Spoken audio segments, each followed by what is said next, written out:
Marketer of the Day, episode 782.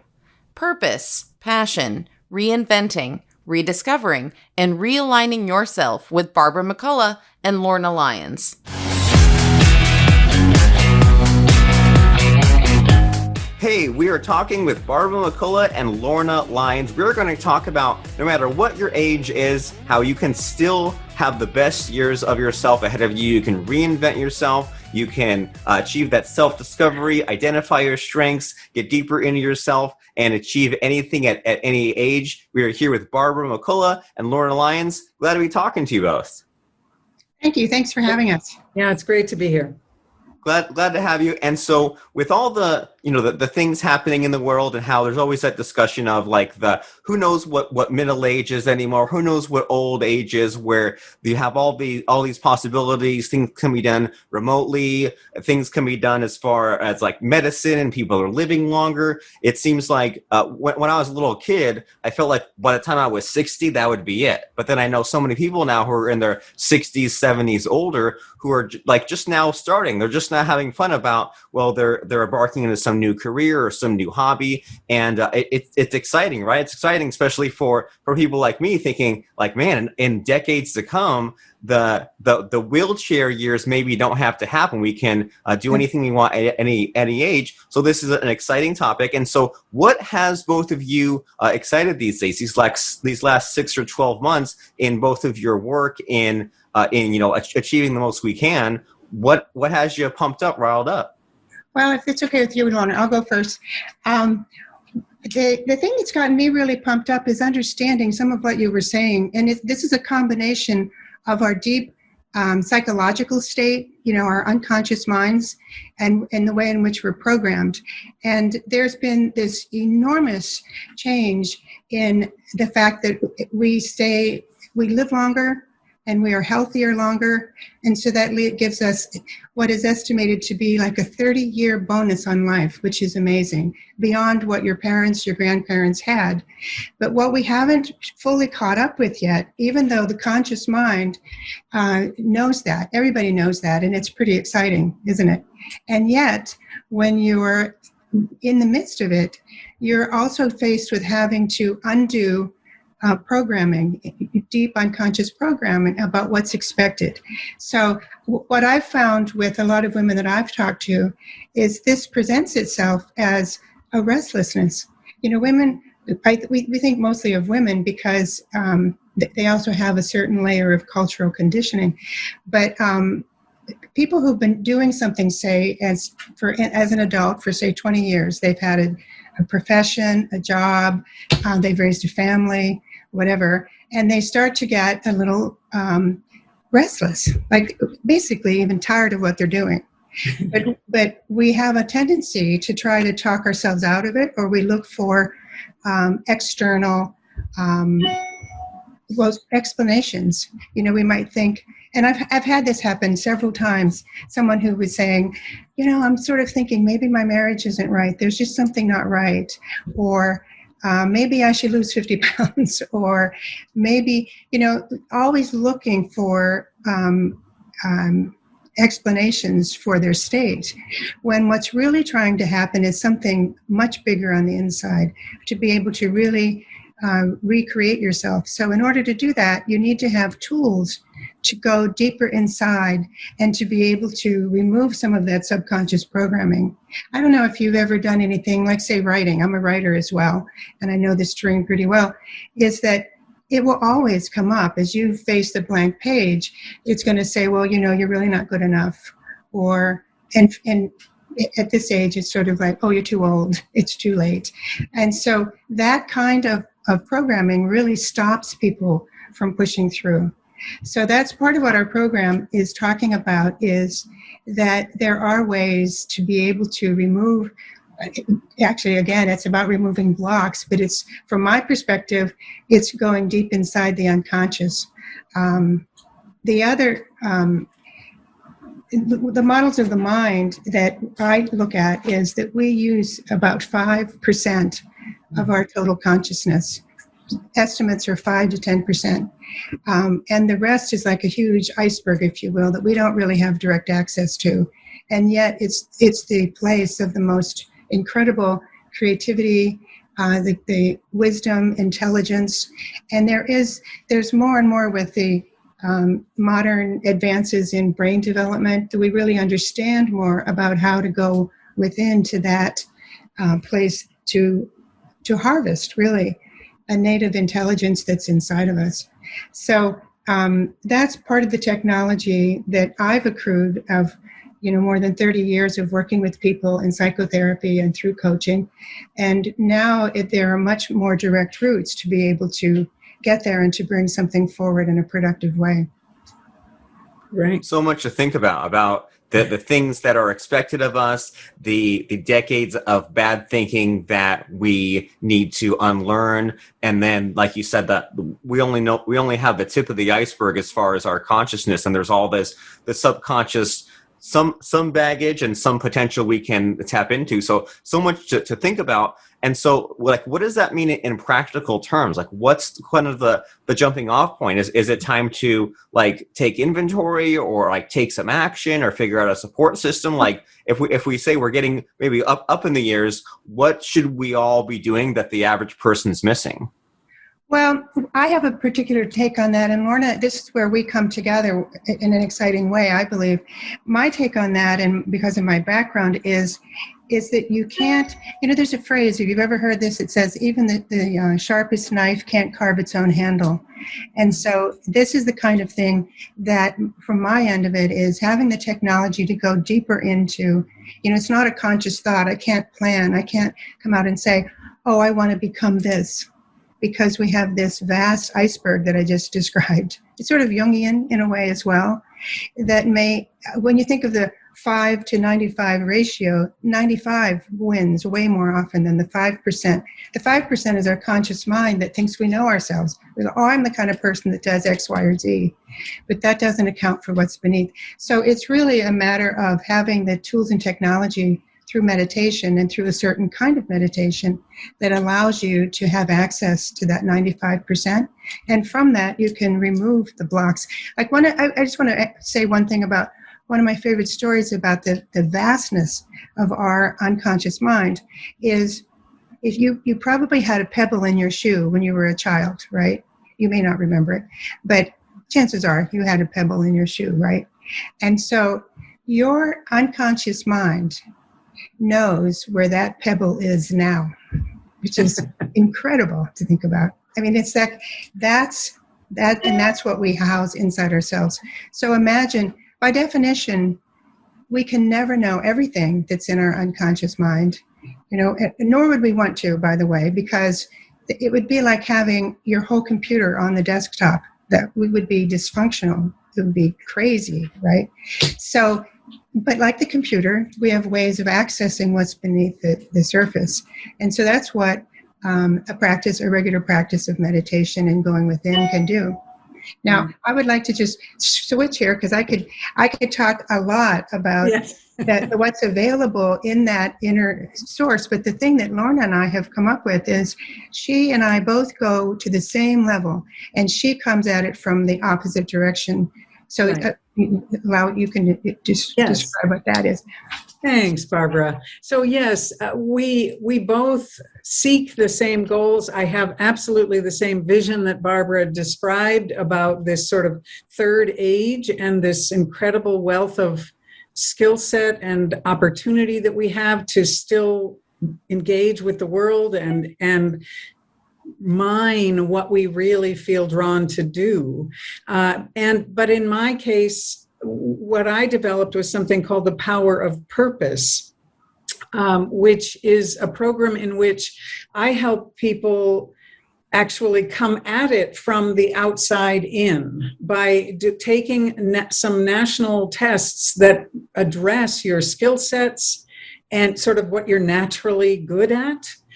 Because often enough, we've developed our lives by just what was thrown in front of us. And as a result, we aren't actually playing to our strengths. I was a financial aid director. I had no business being a financial aid director. That was not in my skill set, but it's what I fell into.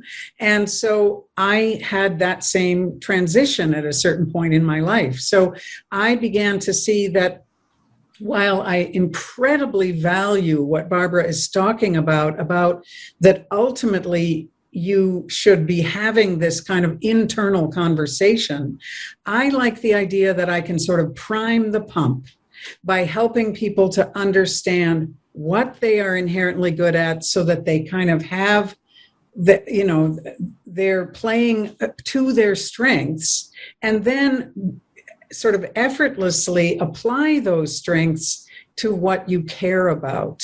And so from my point of view, there are other tests, because otherwise, if you just know your strengths, it's still hard to transition, which is where I feel that Barbara's work enters in to help you understand how to get there from A to B in some sense, but also that as you're unpacking that, in my opinion, if you just stick with the strengths, then whatever you end up doing is still just kind of work.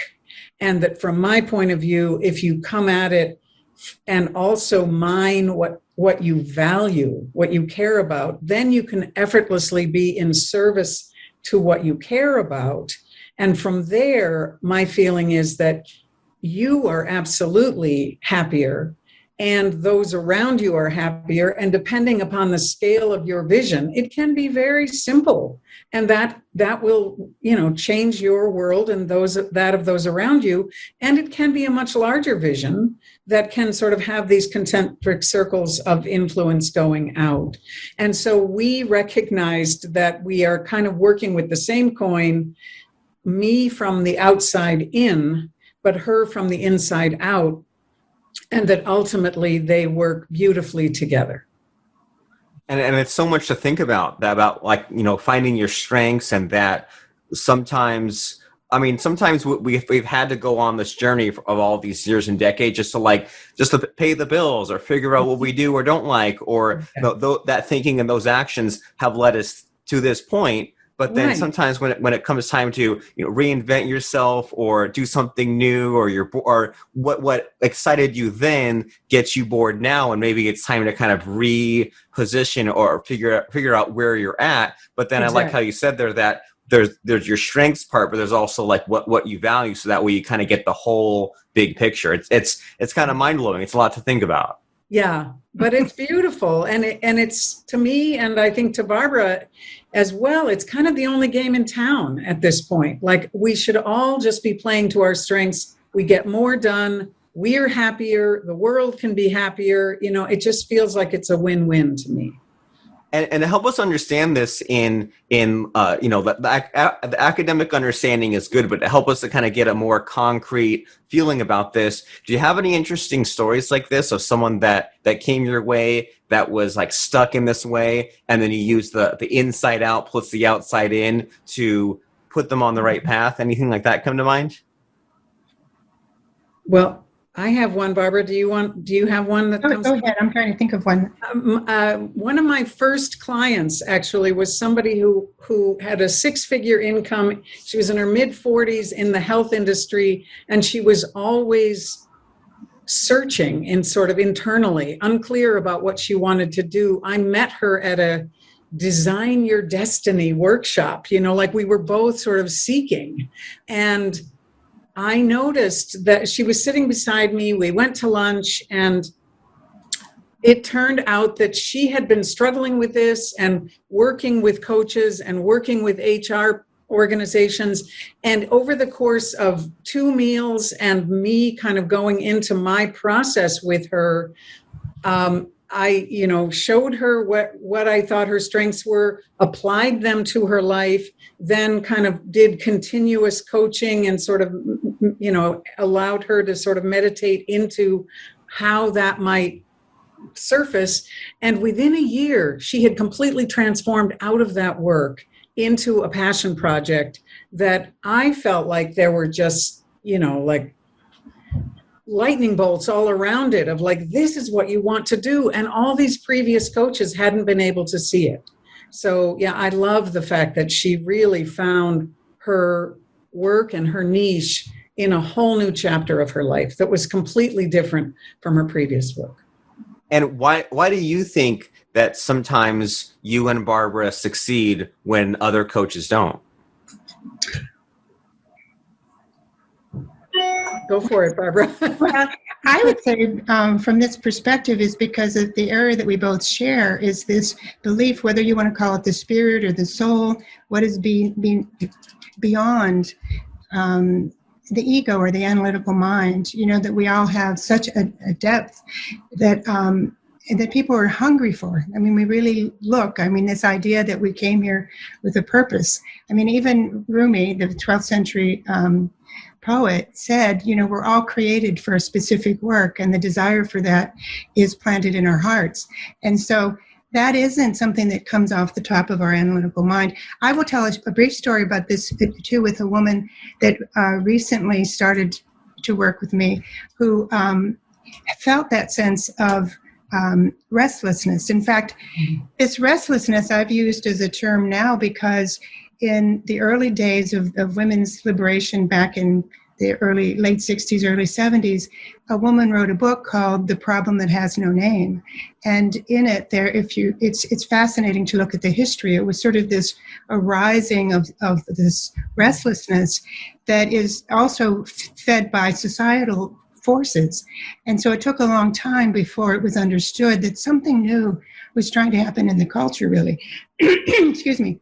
And I think that we're at that stage again, that there's a restlessness, but because it hasn't fully fomented, that we look for short-term solutions. So I had this woman who was, and it takes a lot of time. So, when you reach a certain age, like in your 40s or 50s, you don't want to waste a number of years trying to figure it out, ruling out, like, should I have gotten divorced? Should I have, you want to really be able to get to the source of what's going on. And the situation that I recently was involved in is a woman, she's very much a high achiever, and she's at the top of her game, and she had been in her profession for about 20 years. And so she knew she needed something more. So she used the pandemic, I think this is so amazing, to do a whole PhD program. She was just so drawn. I think she couldn't be contained through a pandemic. And so she completed all her work. And then she and I started doing our work. And in the middle of this, she was offered a very coveted spot to teach in the program that she got her PhD in. But what we had discovered for her is that she had this deep longing and a very specific creative project that she had wanted to do for a long time. And she had that desire and that necessity of that had been awakened in our work. And she was shocked because right after we started working together, she got this offer, and her ego, she was just out of her mind with how happy she was to get it. But she thought about it. She said, if I take that, I will never do that project, that very specific project that was so important to her. And she turned down the job offer in favor of taking on this creative project. And she felt not a qualm about it. So there's those are the kinds of things when we talk about uncovering something's deep. It also addresses this question of what's important that you really feel like you want to do before you die. And I'll add my own personal story to this. Is I had been a clinician for many years, and I stopped being a clinician. But my one goal was I wanted to write a book that had been in me and that I'd been trying to kind of write at for a number of years. And so I completed it, and came out about a year and a half ago. And it was so satisfying and so important to me, and opened up something very important, that it's in part what encouraged me to go into this work again. I was thinking I was going to retire, but I felt so moved by my own experience and about what's available in women of that age, of this third age, of all the possibilities. So yeah, I don't know. You could say I get carried away thinking about it, but it's a beautiful soul work. To me, it's sort of people uncovering something that they have a sense of, that they know that is within them, and this conscious mind can talk them out of. And it is really not too late. I mean, the way I think of this too is that people get triggered with the word achieve because they think, oh, it sounds like work or whatever. But from my definition, it's being able to move from point A to point B at your pace towards a goal of your choosing. And it does take effort. And that's why it's an achievement, is it's work to do that, to go beneath. So, yeah. And you mentioned that a few times here, that it's not an instant process, and that there may be some work and effort involved, but that's okay, because look at what the results are. You're not sugarcoating it. You're not promising crazy huge spark instant results. You're saying these are things that have been covered up in you that need to be uncovered, and all these last few years you've been hesitating, afraid to take risk, regretting, second guessing. It's time to do the hard, real work in a good way to get to some new destination that without this you would have had no idea. Right, absolutely. And I wanted to say, it's kind of funny because the book that I wrote, it's called Digger, a memoir, and it's really about, it's this process that I'm talking about is about digging. It's like digging into the depths of yourself and knowing that there is something that guides you from there. It's not an idle exercise. It's right. For real. Right. So in these last few minutes of us speaking together, is there anything that you wish that people, after listening here today, would start taking action on something, even just something that's small and quick to get them on the right path? Should they be thinking about something specifically, or doing a quick and easy activity, or be keeping something in mind? Anything come to mind as far as, okay, they've heard a lot of heavy ideas from both of you. What's something that can be done today, right now? Well, maybe we actually, it would be fun for each of us to weigh in. For me, it's to become more mindful of what your thoughts are and your capacity to change your thought in any moment, and also to be aware of feeling. So that the reasons that affirmations and work like that doesn't often come through is you have to be able to have the feeling along with the thought, the positive thought. So you can start changing your thought at any moment. And what do you have for us, Lorna? I can actually give something more tangible, I think, which is something I usually give people after all of my work, but it's a process that Stephen Kotler, Kotler, put an article in Forbes magazine quite a while ago called From Passion to Purpose, where it's a process that he just runs you through, where you begin to look at, what am I curious about? What are the things I've always wondered about that I haven't pursued because I've been in harness with my family and my work? And so then he has you write all that out, then kind of cluster the information into groupings that seem like they're really fertile for you. And then you do some research, and he has a process basically. And I think it's a very useful way to kind of begin to, again, sort of prime your own pump. But I recognize and appreciate Barbara's point that that's just half of the picture, because that's your conscious mind. And as she said, 95% is unavailable to us and can be mined through supported meditative practices that have been really influencing our culture, but most people don't recognize that they're out there. And you think that a lot of us out there are sleepwalking through life, right? That a lot of us need to be tapping into some of these tools and maybe face some of these harsh realities that might be at first be difficult, might be a little bit of an awakening, and think, I need to do something differently. And if I keep doing what I'm doing, I'll be getting the same thing. So much for us to kind of ponder and think about. And I really like what you said also there, Barbara, about how we can change our thoughts at any time. And we don't have to be just caught in that same cycle, that same loop. We can do something different. It might take a little bit of help from someone else temporarily, but we are capable of doing it. It is possible, and we need to get on that now sooner rather than later, because we probably do have time. We just don't know how much time we have left, right? We never know, right? And the rewards are amazing. That's the thing. I mean, I get your point, and you're correct that it takes some time and some effort, but the rewards are remarkable about being able to really be aligned and feel like I'm doing doing something I care about and I'm using my skills to do it. That just, because so many of us just fell into our work, and that's not necessarily satisfying for an entire lifetime. You're no longer committed to that.